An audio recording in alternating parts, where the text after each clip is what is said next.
دیکھیں پہلی بات تو یہ ہے کہ یہ بات پتہ نہیں میری لیڈرشپ کو شاید اچھی لگے نہ لگے، لیکن ذوالفقار مرزا کو وزیر داخلہ بنانا شاید فیصلہ درست نہیں تھا، اور اس کا خمیازہ پارٹی نے بھی بھگتا ہے اور آصف علی زرداری صاحب نے بھی بھگتا ہے اور ہماری محترمہ فریال ٹاکر صاحب بھی بھگت رہے ہیں، ہم بھی بھگت رہے ہیں، تو وہ فیصلہ غلط ثابت ہوا ہے۔ لیکن جو تعلق ذوالفقار مرزا صاحب کا آصف علی زرداری صاحب کے ساتھ رہا کئی دہائیوں تک، سیاسی تعلق بھی تھا، ذاتی دوستی بھی تھی، اس کی بنیاد پہ ظاہر ہے کہ ٹرسٹ لیول ڈیفرنٹ ہوتا ہے، یقیناً ان کے اوپر اعتماد زیادہ ہوگا تو ان کو انہوں نے یہ اہم ذمہ داری دے بھی دی، لیکن انہیں کیا پتا تھا کہ یہ ذمہ داری لینے کے بعد مرزا صاحب کیا کیا گل کھلائیں گے اور کیا کیا کچھ کریں گے، پارٹی کے لیے کتنے مسائل پیدا کریں گے۔ اگر مجھے پارٹی نے وزارت دی ہے، ناصر شاہ صاحب کو وزارت دی ہے، تو ہمارے اوپر یہ بھی ذمہ داری ہے، ٹھیک ہے وزارت ہم اپنی سوچ دانش کے مطابق چلاتے ہیں، لیکن ہماری یہ بھی ذمہ داری ہے کہ ہم پارٹی کے نام کو، پارٹی کے وقار کو، پارٹی کی سوچ کو، پارٹی کے نظریے کو بھی چلائیں آگے۔ اگر میں پارٹی کی سوچ، پارٹی کی لائن، پارٹی کے نظریے کو ایک طرف رکھوں گا تو میں کوئی اچھا کام نہیں کر رہا ہوں گا، میں غلط کام کر رہا ہوں گا، میں اپنی قیادت کے اعتماد کو ٹھیس پہنچا رہا ہوں گا۔ تو یہ مزاج کیا تھا اور وہ چیزیں ہوئی ہیں، اور میں نے جو بات تھی وہ آپ کے سامنے رکھی، اور میں آپ کیا سمجھتا ہوں کہ شاید وہ فیصلہ غلط تھا اور ان کو نہیں بنانا چاہیے تھا۔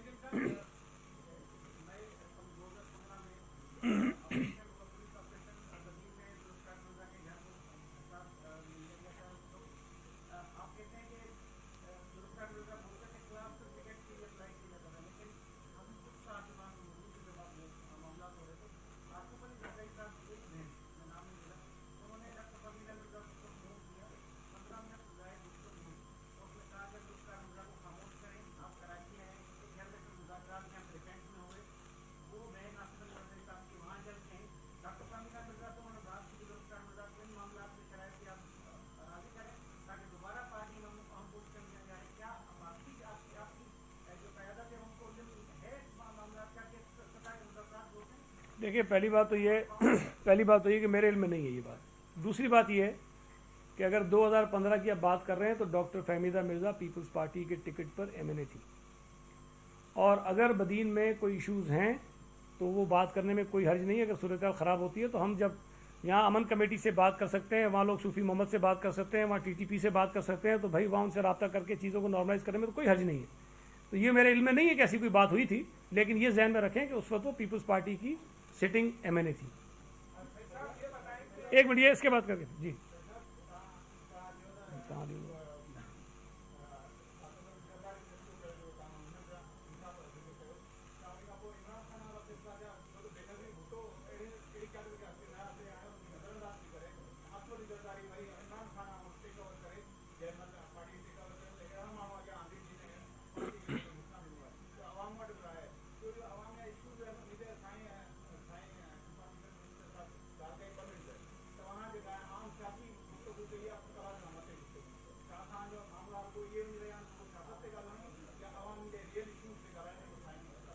آپ کی بڑی مہربانی، یہی تو میں کہہ رہا ہوں کہ بھائی عوامی ایشوز سے توجہ ہٹانے کے لیے یہ نامعلوم موٹر سائیکل سواروں کا دیا ہوا لفافہ جو ہے وہ پچھلے کوئی 15 دن سے پاکستانی قوم کے گلے پڑا ہوا ہے۔